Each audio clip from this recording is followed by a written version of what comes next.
Sunderland on the 20th. Yeah. A side you know well because you used to play for them. What's that going to be like for you? Yeah, I mean, it's always a special occasion whenever we play Sunderland, especially for myself. I spent many years there and I have got an affiliation to the club, but everything for myself now lies with Durham. So yeah, it's always a big occasion for us. But yeah, like I said, it's just another game. What would you put down to the turnaround in fortunes? Because last season was a bit of a struggle at times, but this season obviously in second, going great guns. What's that down to, do you think?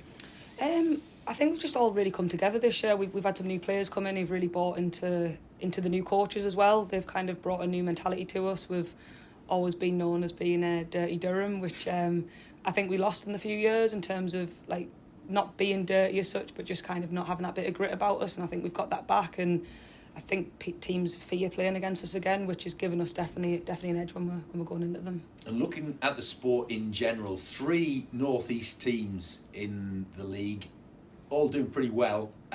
What does it mean for grassroots football, for young women, girls who want to take up the sport, do you think?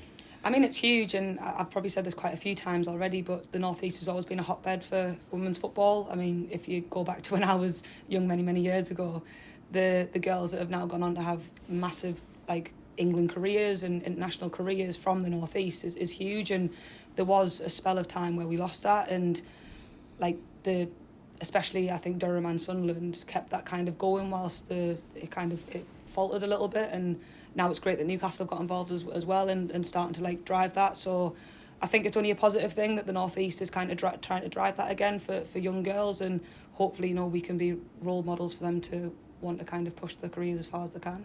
Yeah, that's great. Cheers, Mark. Hi, Becky. As we said, they're second in the league at this stage. Just what can this team achieve this season?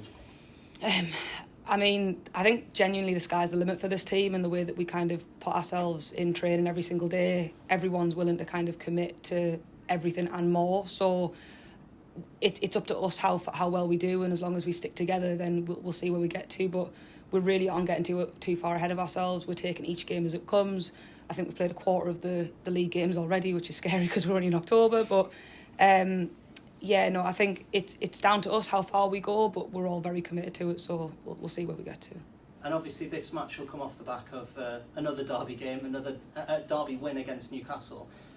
What do you think those games mean to the fans in the North East? Has it helped, do you think, actually change the face of the league, having 3 North East teams battling it out, as you said, like in quite a short space of time, given how short the season is? Yeah, and I mean, I think I seen yesterday, I think they've broke the record for the championship kind of attendance at their game that they're going to have this weekend between them two. So it's huge, and that's what we want. Like, we want the North East to strive. We want us to do really well up here because there's so many young girls that kind of come and watch our games, and we want them to have them opportunities to kind of be able to play and be able to have careers, and that's what we've done this for. Like, I talk about the girls that have been here before us, but it's pioneering the way for them to kind of be able to look and go, yeah, I can be a footballer if I want to one day, and that's ultimately what we are striving to do.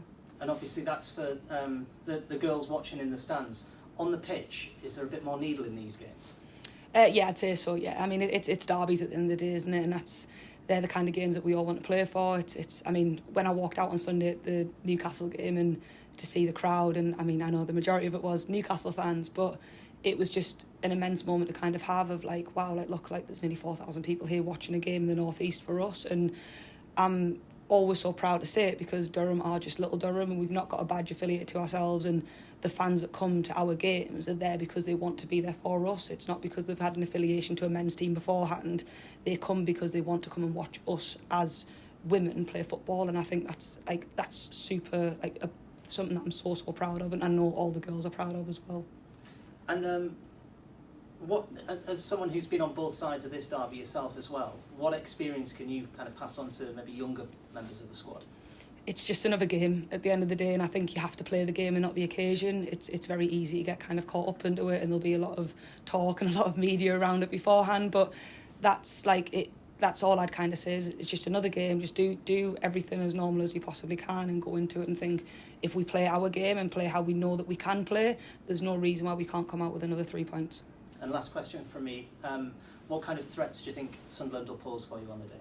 they're an amazing team. Like some of the players that they've brought in and players that they had from last year. I mean, you've seen how far they took the league last year with Palace. So we know the qualities that they've got, and we're very respectful of that. But at the end of the day, like you say, it comes down to, I think, is who wants it more on the day, and hopefully that'll be us.